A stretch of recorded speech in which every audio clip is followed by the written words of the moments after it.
दोस्तों, एक चिड़िया थी जिसका नाम लाडो था। वो अपने पति लाडो चिड़ा के साथ रहती थी। एक दिन लाडो चिड़िया के सपने में परी आई। परी ने लाडो चिड़िया को बताया कि जंगल के टीले पर एक अनजान पक्षी का अंडा रखा है जिसकी देखभाल कोई करने वाला नहीं है। लाडो चिड़िया ने सुबह सुबह ही जंगल के टीले पर जाकर उस अंडे को अपने घर पर लाती है और लाडो ने उस अंडे का बहुत अच्छे से ख्याल रखा था। कुछ ही दिन बाद उसमें से एक बच्चा बाहर आ गया। बच्चे को देखने के लिए आस पड़ोस से बहुत सारे पशु पक्षी आए थे। जैसे ही बच्चा अंडे से बाहर आ गया, लाडो तो बच्चे को देखकर बहुत खुश हो गई, लेकिन आस पड़ोस के पशु पक्षी बच्चे को देखते ही भाग गए, क्योंकि अंडे से निकला हुआ बच्चा कोई मामूली पंछी का बच्चा नहीं था। वो एक चील का बच्चा था। अब तो लाडो चिड़िया और चिड़ा भी उस बच्चे को देखकर घबरा गए। लेकिन लाडो को ये बात नहीं पता थी कि आगे चलकर यही चील का बच्चा सिर्फ लाडो की ही नहीं पूरे बस्ती के पशु पक्षियों का रखवाला बनने वाला है। अन्य पशु पंछियां, अरे लाडो, ये किसका अंडा लेकर आई हो तुम? ये तो चील का बच्चा है, आगे चलकर ये हमारे लिए मुसीबत बन सकता है। तुम अभी अभी इस बच्चे को लेकर यहाँ से चली जाओ और जहाँ से अंडा उठाकर लेके आई थी, वहां पर उसे छोड़ दो। लाडो चिड़िया, नहीं नहीं, ये तो अंडा मुझे परी ने दिया है। मैं इसे इस तरह अकेले नहीं छोड़ सकती। अगर ये बच्चा चील का है तो क्या हुआ, मैं इसे पाल पोस कर बड़ा करूंगी। लाडो के जिद के आगे चिड़ा की एक न चली। लाडो ने अपने बच्चे का नाम चीनू रख दिया। दूसरे ही दिन से सारे पशु पक्षी लाडो चिड़िया को भला बुरा कहने लगे। अन्य पशु पंछियां, अरे यह लाडो चिड़िया हमारी मौत को अपने घर में लेकर आई है, तुम देखना, आगे चलकर जब ये बच्चा बड़ा होगा ये सबसे पहले हमें खा जाएगा। ये बात पूरे बस्ती में फैल गई और साथ ही साथ ये बात तोता राजा के कानों तक भी पहुंच गई।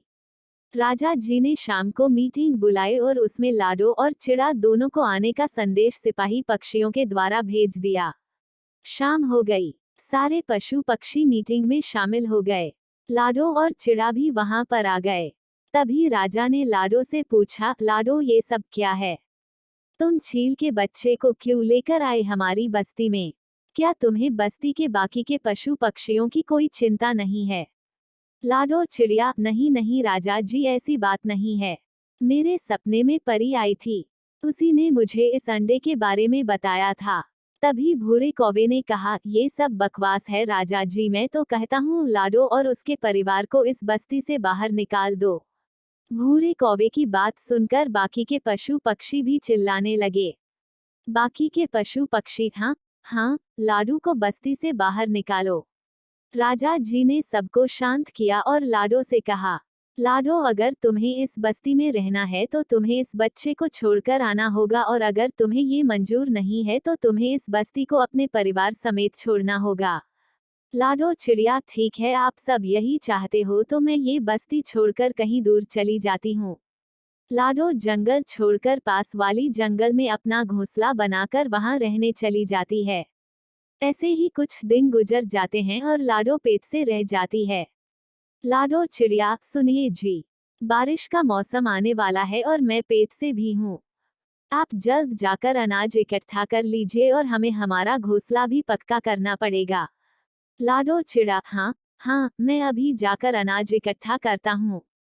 इधर चिड़ा बारिश का मौसम आने से पहले अनाज इकट्ठा करने लगा और इधर लाडो आने वाले बच्चों का इंतजार करने लगी।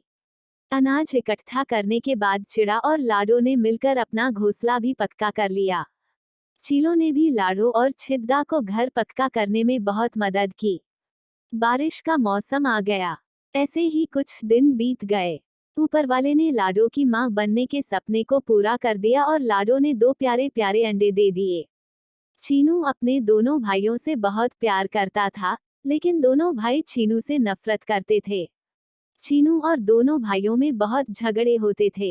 ऐसे ही एक दिन दोनों भाई खेल रहे थे, तभी चीनू वहां पर आ जाता है। चीनू, मुझे भी खेलना है आपके साथ। क्या मैं आप दोनों के साथ खेल सकता हूँ? लाडो के दोनों बच्चे, नहीं नहीं, तुम हमारे साथ नहीं खेल सकते। तुम हमारे सगे भाई नहीं हो। चीनू, ऐसा किसने कहा? मैं तुम दोनों का बड़ा भाई हूँ।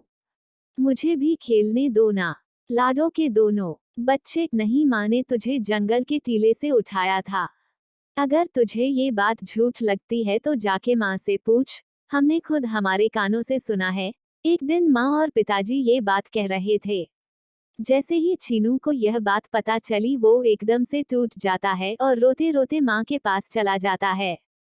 लाडो चिड़िया, क्या हुआ चीनू, तुम रो क्यों रहे हो? चीनू, देखो ना माँ, मेरे छोटे भाई मुझे उनके साथ खेलने नहीं दे रहे और वो कह रहे थे कि वे उनका सगा भाई नहीं हूँ। आपने मुझे जंगल के टीले से उठाया है माँ। क्या ये बात सच है? बोलो माँ, क्या यह बात सच है? लाडो चिड़िया, मुझे माफ करना मेरे बच्चे, पता नहीं तेरे भाइयों को ये बात कहाँ से पता चली, लेकिन ये बात सच है। तभी बाहर से दोनों भाइयों की चिल्लाने की आवाज आ जाती है। लाडो और चीनू बाहर आकर देखते हैं कि एक बड़ी सी चील उन दोनों भाइयों के पास खड़ी होती है। वो उन दोनों पर हमला करने ही वाली थी। तभी चीनू उस बड़ी चील पर हमला बोल देता है और उस बड़ी चील को वहां से खदेड़ देता है।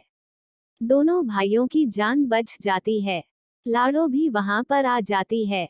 लाडो के दोनों बच्चे, भैया हमें माफ कर दो, अगर आज आप यहाँ पर नहीं होते तो ये बड़ी चील हमें खा जाती।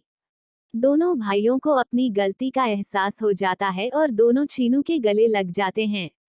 लाडो ये सब देखकर बहुत ही खुश हो जाती है।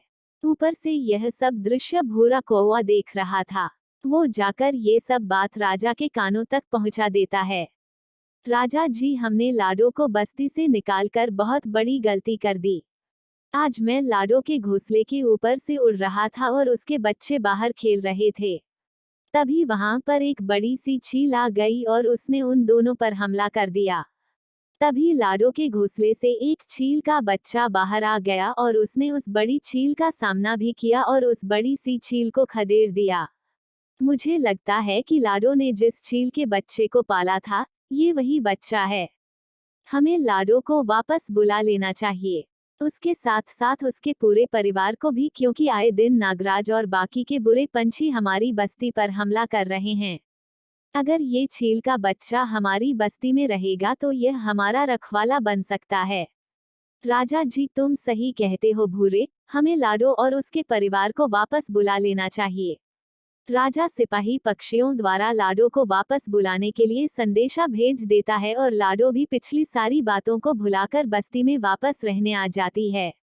सारे पशु पक्षी भी चील को अपना लेते हैं।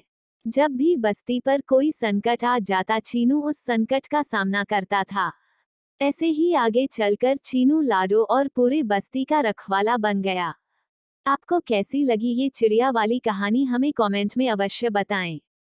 हम ऐसे ही मजेदार कहानियां आपके लिए पोस्ट करते रहेंगे।